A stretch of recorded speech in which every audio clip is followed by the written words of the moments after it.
ഉറുദു ഭാഷയിലെ ലമീറുകളാണ് ഈ കാണുന്നത്. വോ, യ, തു, തും, ആപ്, മേം, ഹം.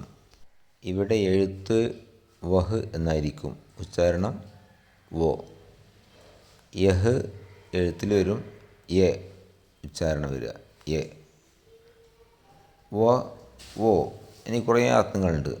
അവൻ, അവർ, അവൾ, അവർ, അത്, അവ, ആ.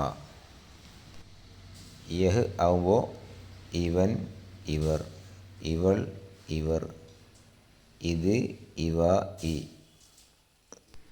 തു എന്ന് പറഞ്ഞാൽ നീ അർത്ഥം. തും നിങ്ങൾ, ആപ്പ് താങ്കൾ, മേ ഞാൻ, ഹം ഞങ്ങൾ.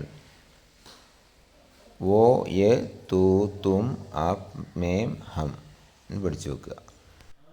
ആണ്, ആകുന്നു, ഉണ്ട് എന്നീ അർത്ഥങ്ങൾക്ക് നമ്മൾ പഠിച്ചു ഹേ.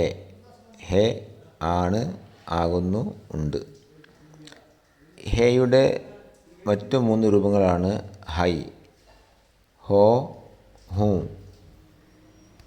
ഒരു വ്യക്തിയെക്കുറിച്ചോ വസ്തുവിനെക്കുറിച്ചോ ആണ്, ആകുന്നു, ഉണ്ട് എന്ന അർത്ഥമാകുമ്പോൾ ഹേ എന്നും, ഒന്നിൽ കൂടുതൽ ആളുകളെക്കുറിച്ചോ ബഹുമാനിക്കുന്ന വസ്തുക്കളെക്കുറിച്ചോ അവ ആണ്, ആകുന്നു, ഉണ്ട് എന്ന അർത്ഥമാകുമ്പോൾ ഹൈ എന്നും ഉപയോഗിക്കും. നിങ്ങൾ ആകുന്നു പ്രത്യേകമായിട്ട് ഉള്ള വാക്കാണ് ഹോ.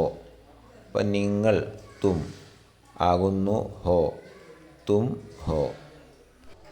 ഞാൻ ആകുന്നു അല്ലെങ്കിൽ ഞാനുണ്ട് എന്ന അർത്ഥമാകുമ്പോൾ ഹൂ ഉപയോഗിക്കും. അപ്പം മേ ഹൂ ഞാനാകുന്നു, മേ ഹൂ ഞാനുണ്ട്.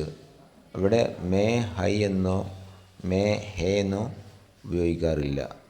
മേ ഹൂ, തും, ഹോ എന്നാണ് ഉപയോഗിക്കാറുള്ളത്.